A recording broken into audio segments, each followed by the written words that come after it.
¿Alguna vez te has encontrado criticando a alguien para darte cuenta después de que estás hablando más de ti mismo o de ti misma que de esa persona?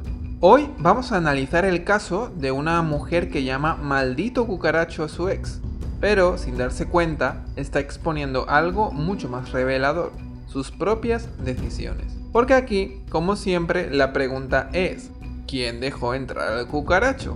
Y ojo, no es un juicio. Es psicología.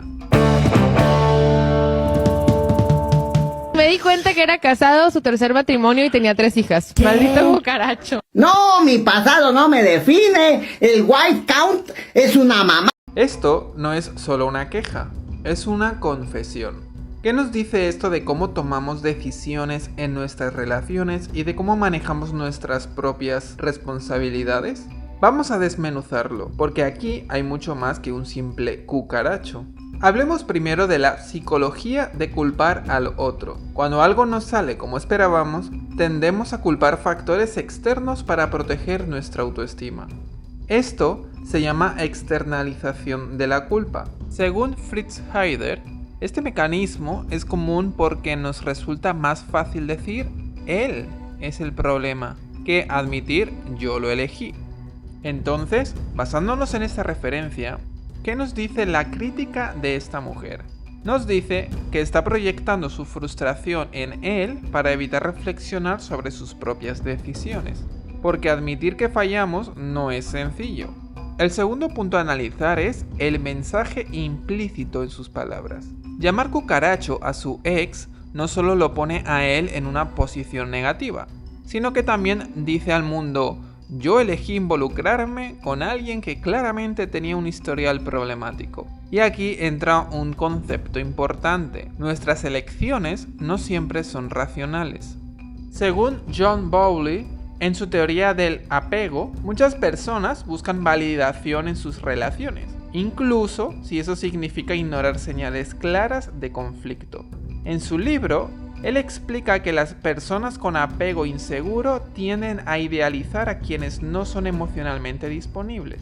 Basándonos en esto, podríamos decir que el problema no es solo el cucaracho, sino también lo que esta mujer buscaba inconscientemente.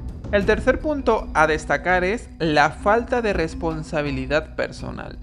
Martin Seligman, en su libro, señala que asumir nuestras decisiones es el primer paso para cambiar patrones destructivos. Pero si solo culpamos al otro, perpetuamos los mismos ciclos.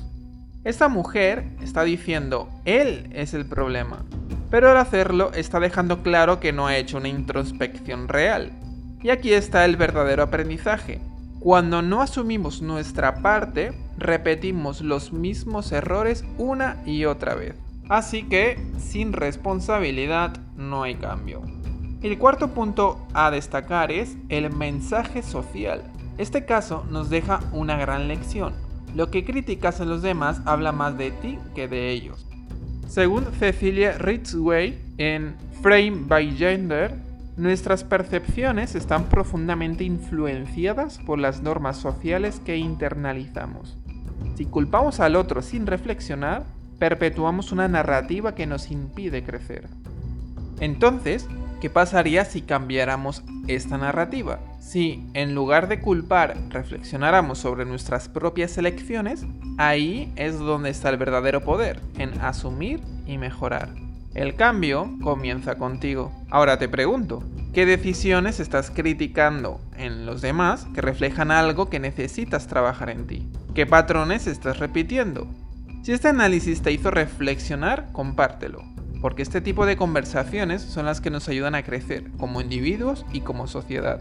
Recuerda, cada vez que critiques al cucaracho, pregúntate primero quién lo dejó entrar. El cambio empieza contigo. Nos vemos en el próximo análisis, porque aquí no solo entendemos, transformamos.